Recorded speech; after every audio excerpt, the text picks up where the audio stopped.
Buen día. Mi nombre es Vanessa Montaño. Formo parte de la Facultad de Ciencias Políticas y Sociales de la UNAM en la carrera de Sociología. Y este es el video que realizo para hablar de la segunda ola, específicamente en la lectura de Toffler. Y bueno, primeramente el autor habla acerca de el proceso de cambio que implicó la revolución industrial. Y con respecto a eso se habla de cómo a Estados Unidos llegaron los europeos y con ello pues se da una transición de civilización agrícola a los primeros industrializadores. En Japón también se pasó de lo agrícola al futuro industrial, se abolició existió la abolición del feudalismo. En Rusia se vivió algo similar a la guerra civil americana con su revolución y se va dando un cambio de la energía dispersa a la concentrada, de la energía renovable a la no renovable. Los combustibles fósiles se convierten en la base energética de las sociedades y se comienza a trabajar con grandes máquinas electromecánicas.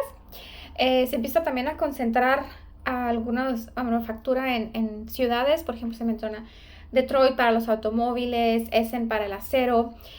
También hay cambios en las formas familiares, y se forma lo que es la familia nuclear. Surge también la educación general, en lo que se empieza a implementar puntualidad, obediencia, el trabajo mecánico y repetitivo.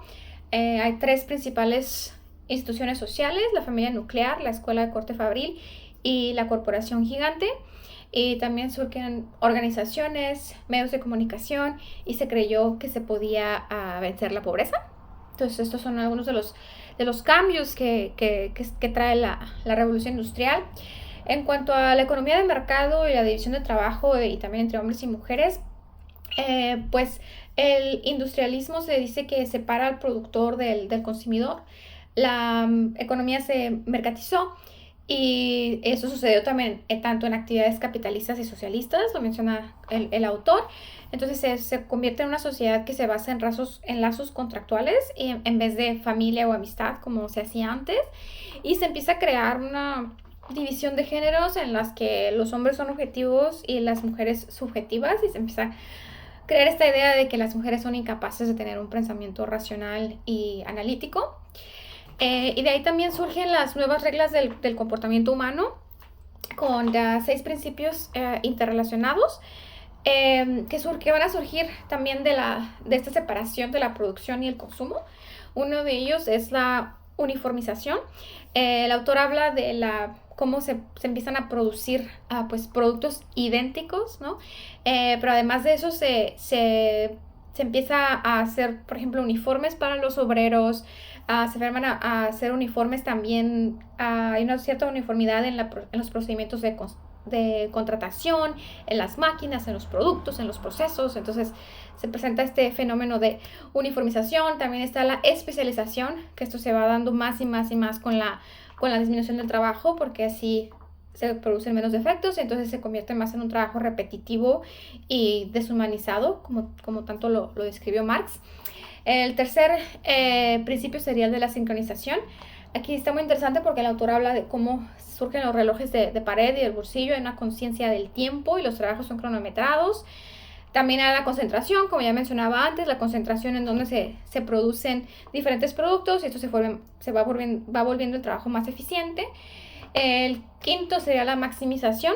Se empiezan a fusionar las compañías, surgen los monopolios, que bueno, lo participan Estados Unidos, pero también otros países lo comienzan a hacer para poder competir con esas grandes empresas de Estados Unidos.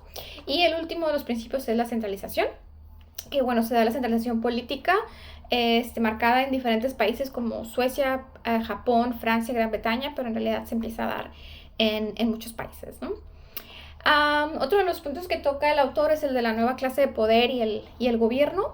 Empieza a hablar de cómo hay gobiernos grandes y pequeños, y los gobiernos empiezan a impulsar el ferrocarril, las comunicaciones y la educación general para poder generar la fuerza de trabajo especializada. Y también surgen los grupos especializados de integradores, que son o burócratas o ejecutivos, que son integrados por integradores generalistas. El autor también toca el tema de cómo el gobierno representativo se convierte en el status quo de toda nación civilizada, y esto lo cataloga como un triunfo tecnológico todavía más sorprendente que la máquina de vapor, ¿no? En ese sentido, votar se convierte en una parte formal de la nueva vida industrial, y los países empiezan a luchar por extender territorio y por tener mayor control de las naciones. Posteriormente el autor habla acerca de los imperios, de cómo la pues, estructura económica básica de la nación industrial va haciendo puestos de trabajo para millones de obreros, y todos estos llegan a depender del imperialismo, ¿no?